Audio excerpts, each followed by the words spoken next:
시청자 여러분 안녕하십니까. 지금부터 저는 견해 안보 정도로 시작하겠습니다. 자, 이번 시간에는요, 이거 하도 이제 뭐 헌재 동향 뉴스가 많아가지고 여러분들도 헷갈리실 거예요. 저도 헷갈려요. 워낙 많아가지고. 그래서 이번 시간에 제가 총 정리를 좀 해드리겠습니다. 제가 그러잖아도 이제 한번 총 정리를 하려고 그랬었는데 하려고 이제 생각했는데요. 자, 그래서 요 내용을 이제 쉽게 얘기해서 말이죠. 지금 이제 탄핵 소추, 요게 제일 큰 게 내란죄인데 왜 지금 선고가 늦어지고 있느냐? 그 쟁점이 뭐냐?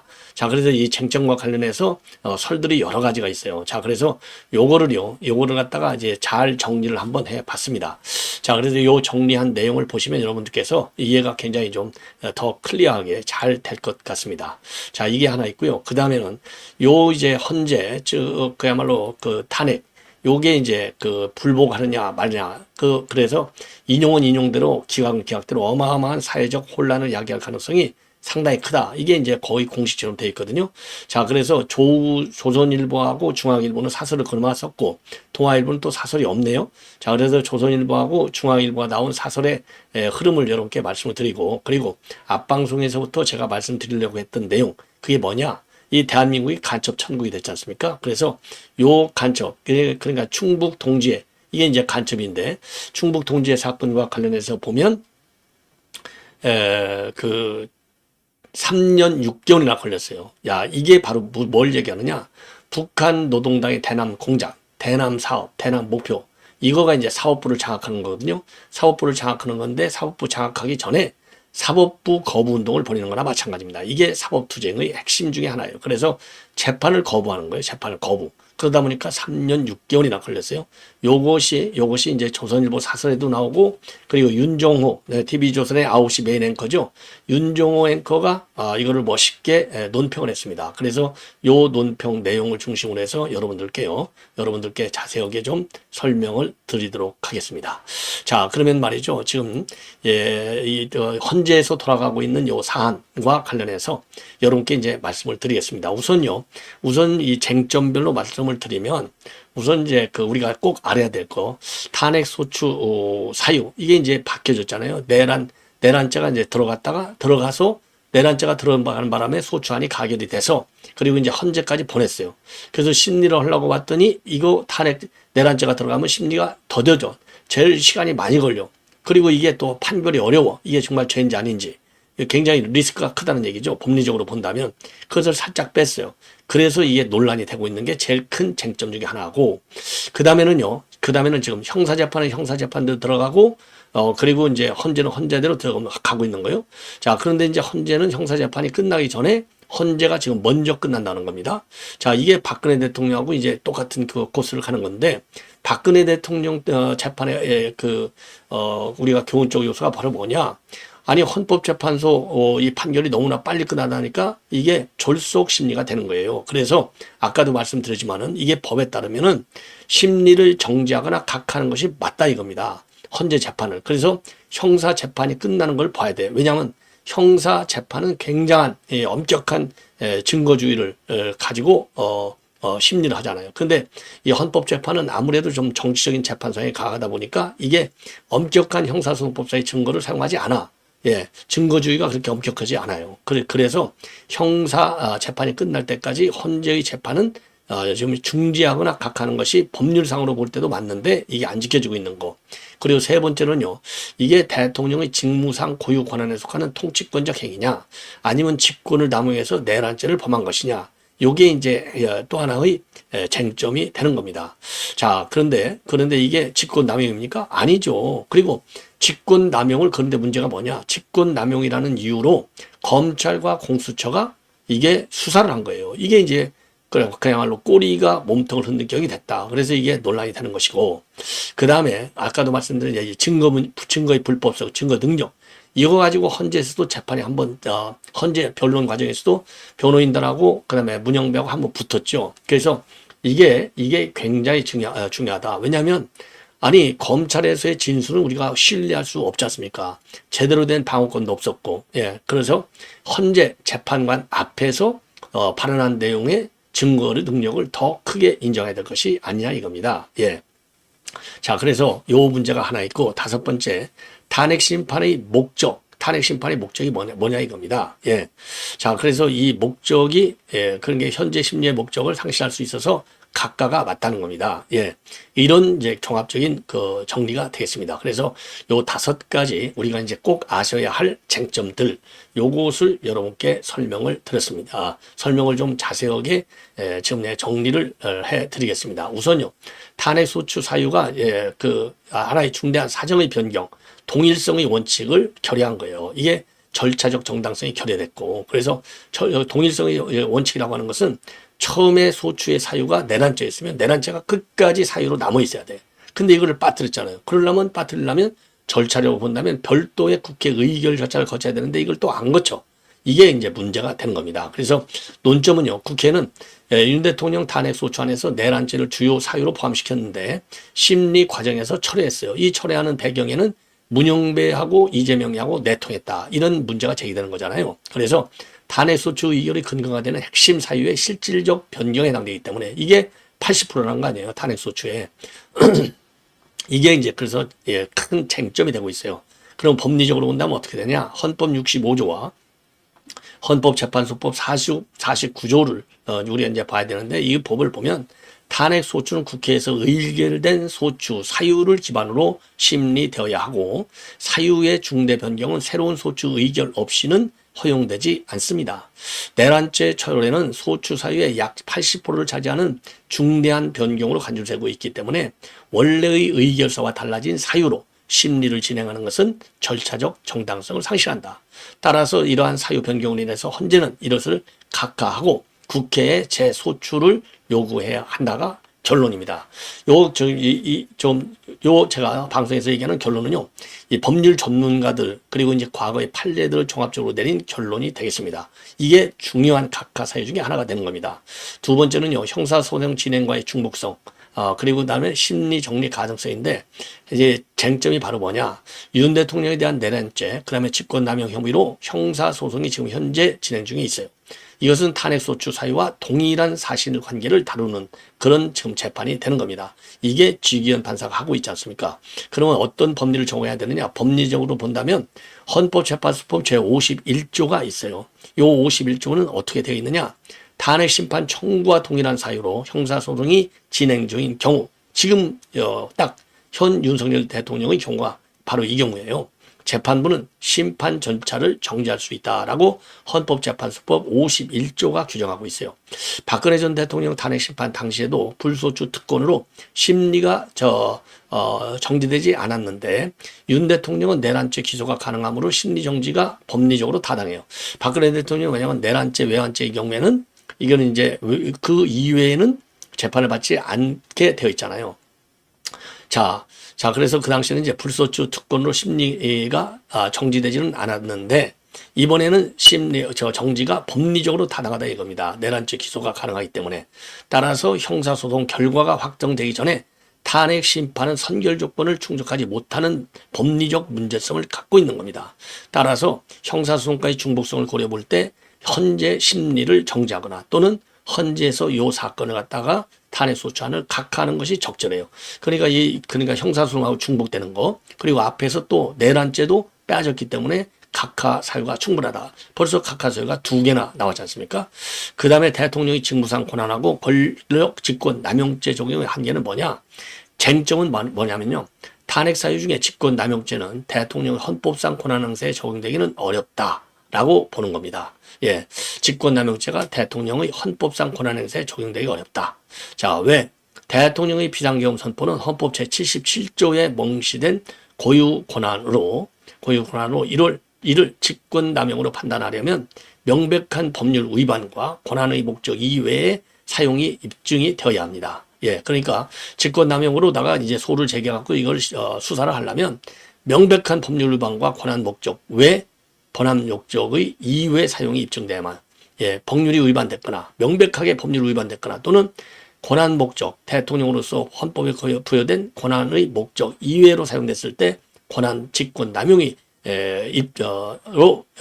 혐의를 좀 소추할 수 있다 이거죠. 그러나 계엄 선포의 절차적 하자나 우연성은 형사적 직권남용죄보다는 헌법 위반 여부로 판단해야 할 사안이라는 겁니다. 예. 그래서 대법원 판례 2012년도 1410에서도 직권남용은 공무원의 일반적 직무 범위를 넘어선 경우에 한정된다. 따라서 직권남용죄 적용이 부적절하다. 그래서 직권남용죄를 근거로 해서 탄핵 심판을 진행하는 것은 이것도 각하 대상이 된다. 벌써 각하 대상이 3개나 나왔잖아요. 그 다음에 내란죄 관련 증거의 불법성과 증거 능력의 문제가 있어요. 예, 논점은 뭐냐? 내란죄 수사 과정에서 불법성이 제기되고 이를 기반으로 한 증거가 탄핵 심판에 제출되었는데 이래서 이게 문제라는 거 아니에요. 검찰 조서를 쓰는 것은 이런 문제가 있는 거예요. 수사 과정의 불법성. 예. 자, 그래서 이 법리를 보면은 법리적 측면에서 본다면 헌법재판소는 형사소송법을 준용하도록 돼 있어요.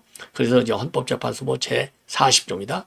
그리고 불법 수립된 증거는 증명 능력이 부정될 수 있다. 이거는 대법원의 2007 도 1319 판례가 있어요. 그래서 만약 내란죄 수사가 적법 절차를 위반했다면 관련 증거는 탄핵 심판에서 배제되어야 하는 겁니다. 옳은 얘기죠. 국회 측이 내란죄를 철회했더라도 초기 소추 사유에 포함된 증거의 신뢰성도 상당히 훼손되었다는 거죠. 예. 저 대표적인 게 곽정근 아니에요. 곽정 홍장원.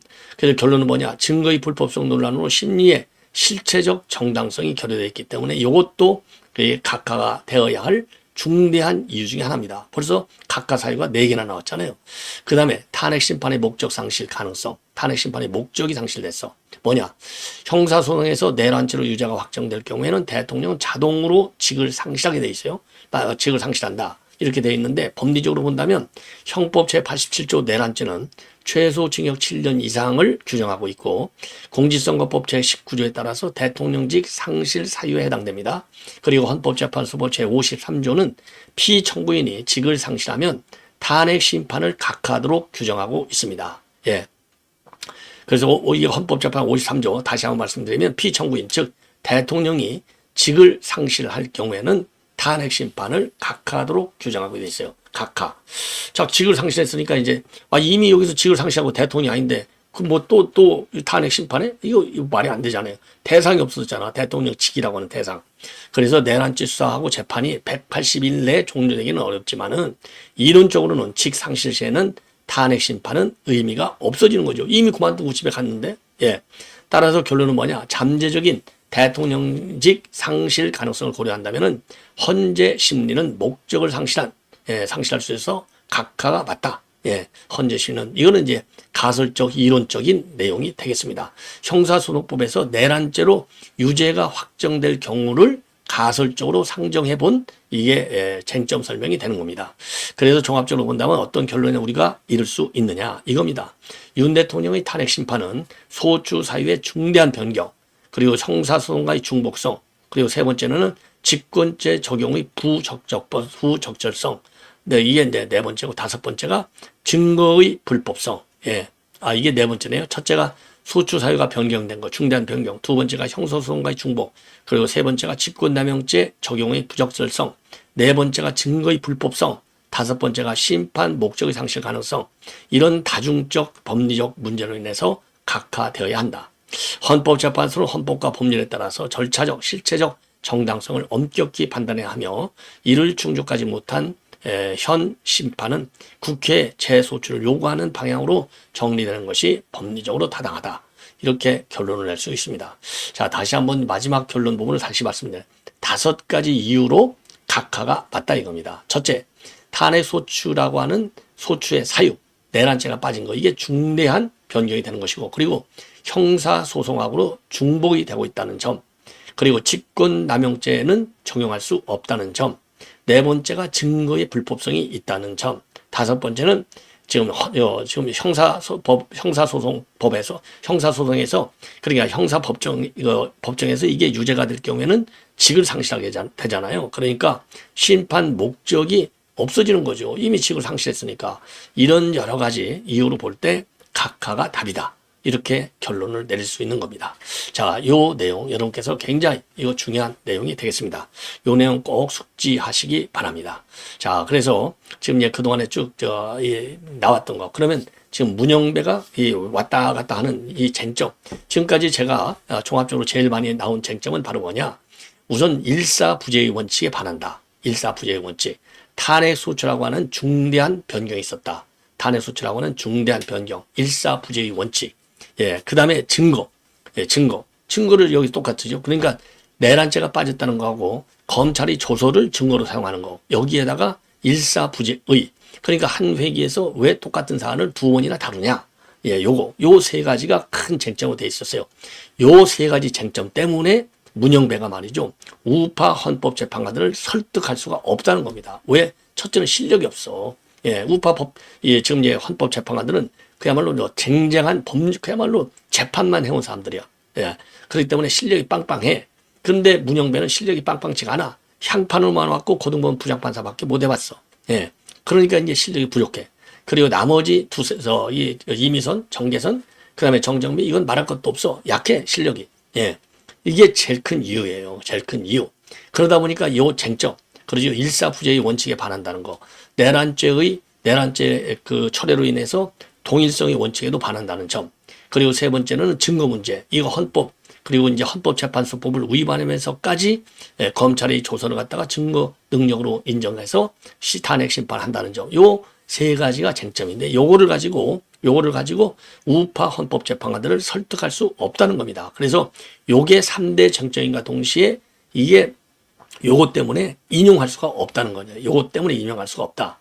자, 그래서 이게 이제 그 문영배가 뭐라 그럴까요? 일종의 이제 인용을 막는 장애 요인이 세 가지, 쟁점 세 가지, 장애 요인 세 가지 이렇게 됐고, 여기에다가 이제 추가로 나와 있는 것이 문재인은 이재명이 당선되는 건 절대 볼 수가 없다는 거죠. 꼴을 볼 수가 없다.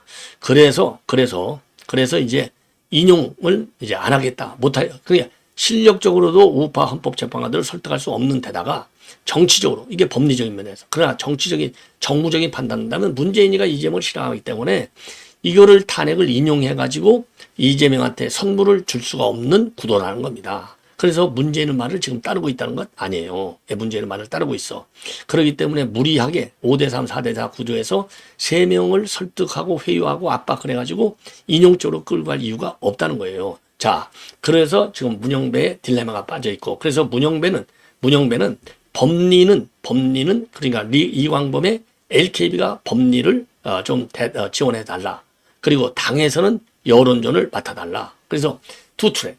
문영배는 그래서 여론전을 만들어서 여론이 세지면 본인이 이제 실력은 부족하죠. 여론을 가지고 우파 헌재 재판관들을 밀어붙일 수 있다는 겁니다.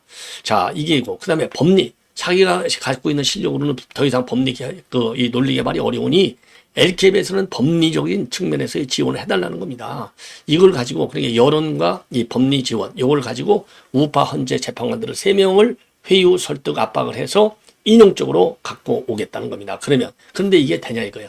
안 되고 있다는 거죠. 그래서 한계가 있어가지고, 그럴 바에는 평생 꼬리 잡고 다치고, 그리고 신변 위협이 또 계속될 텐데, 그럴 바에는 어차피 자기네 좌파 3명 또는 4명이 우파 3명 또는 4명한테 설득을 당하는, 차라리 그렇게 해서 아예 8명 전원 일치 기각 또는 각하로 나가는 것이 낫겠다.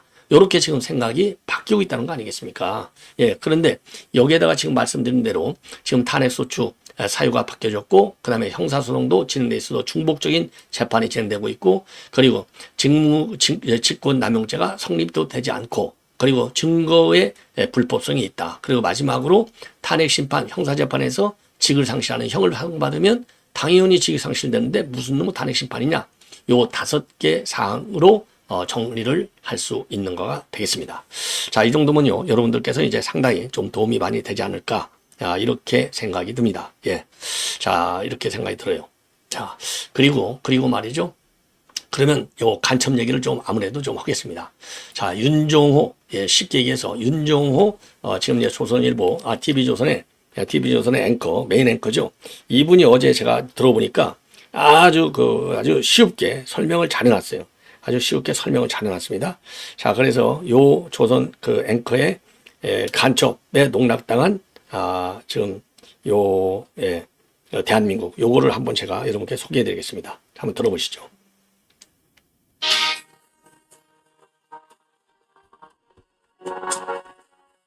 1945년 2월 소련 얄타에서 미국과 소련, 영국 정상이 만났습니다. 전후 20세기 역사가 결정된 그곳에서 소련은 도청기를 협상단 방 안에 쫙 깔았습니다. 하지만 그것보다 더 강력한 비밀 무기가 있었습니다. 바로 간첩입니다. 루즈벨트 미국 대통령이 총애한 엘저 히스가 장본인입니다. 미국의 전략을 담은 블랙북을 관리한 그는 소련에게 통째로 정보를 넘겼습니다. 소련은 동유럽을 지배하고 한반도 38도선 이북에 진주하는 등 대성공을 거뒀죠. 간첩의 힘, 그처럼 무섭습니다. 요즘 세상에 간첩이 어딨어? 한 의원의 말이 와전되면서 논란이 됐던 적이 있죠. 대명천지 대한민국의 간첩이란요. 자유대 안에 살면서 인권 말살 독재국가, 북한의 지령을 받는다는 게 상식적으로 말이 안 된다는 겁니다. 그런데 현실은 다릅니다. 지금은 정복 세력이 간첩보다 더 간첩같이 활동을 하고 오히려 간첩보다 더 북한에 충성하고 있습니다. 어제 대법원이 북한 지령으로 활동하다 체포된 자주통일 충북동지회 조직원 3명에게 실형을 확정했습니다. 기소된 지 3년 6개월 만입니다.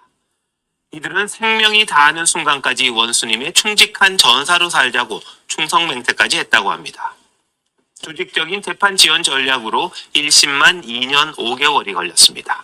법관 기피 신청을 5차례 냈고 기각되면 항고, 재항고를 반복했습니다. 이와 유사한 민주노총, 창원 제주 간첩단 재판 지연도 심각합니다. 간첩 한 명 잡으려면 최소 5년, 길게는 10년까지 걸린다고 합니다. 어렵사리 잡은 간첩이 인권을 보호하는 민주주의 헌법을 악용해 재판을 늦추는 것, 방첩 활동에 구멍이 생길 수밖에 없습니다. 신속한 재판이 대한민국 안보를 지키는 수단일 수 있습니다. 손자병법 한번 보시죠. 밝은 임금과 현명한 장군이 움직이면 적에게 승리하고 출중한 성공을 이루는 건 먼저 적정을 알기 때문이다. 한 국가의 운명을 좌지우지할 수도 있는 간첩 잡기에 우리가 너무 무심한 건 아닐까요? 대공수사를 가장 잘하는 국정원의 기능을 없애는 게 최선이었을까요? 평양이 대남적화 노선을 버리지 않는 한 가장 필요한 수단을 지금이라도 다시 정비해야 합니다. 다른 의도가 있지 않다면 말입니다. 자, 이 정도 말씀을 들으셔서 이 멘트를 들으시면 이 간첩이 얼마나 무서운지를 여러분들께서도 충분히 짐작할 수 있고, 이게 이번 이 앵커의 대상이 된 그 충북 동지의 이 간첩단 사건의 주인공 3명이 되겠습니다. 자, 그런데 문제는 뭐냐? 이게 여러 가지로 문제점을 남고 있는데, 우선요, 재판이 너무 많이 걸려. 3년 6개월 걸려. 1심 하는데 2년 반이나 걸려요. 이게 바로 사법투쟁, 즉 북한 공작기관이 내린 사법투쟁 때문에 그러는 거예요. 예, 이게 이제 제일 큰 문제가 아닌가. 그래서 그리고요, 또 중간에 재판 받다가 이 그 재판이 이제 지연되니까 다 풀려 나와. 예, 풀려 나와요. 이게 또 풀려 나와가지고 지들끼리 또 증거 인멸해. 이게 어마어마한 참 문제점을 안고 있는 지금 재판이 돼버린 겁니다. 그래서 이게 도하 언론에 지금 많이 나오고 있는데, 요 조선일보 사설이 아주 정리가 잘 돼 있어요. 그래서 요 사설을 좀 핵심적으로 말씀을 드리면요, 이 충북조지의 이 피고인이 3명인데 징역 5년, 각각 징역 2년이 확정됐는데 기소된 지 3년 6개월 만이고요. 1심은 징역 12년을 선고했는데도 2심 재판부가 범죄단체 조직 혐의를 갖다가 무죄로 판단하면서 형량을 대폭 줄였고 대법원에서 확정이 됐어요.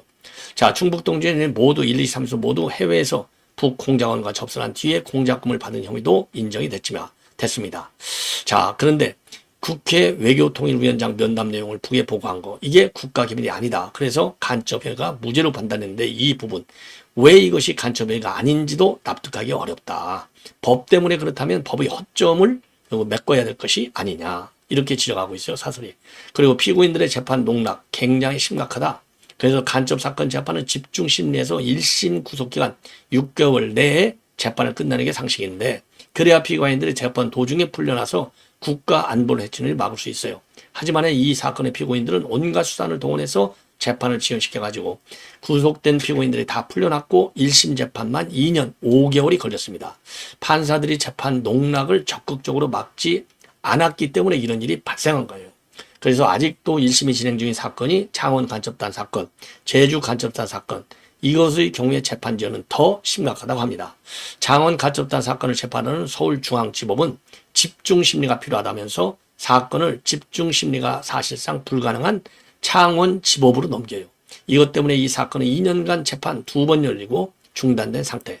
그리고 제주 간첩단 사건은 기소된 지 1년 11개월이 지났지만은 아직도 파행 상태.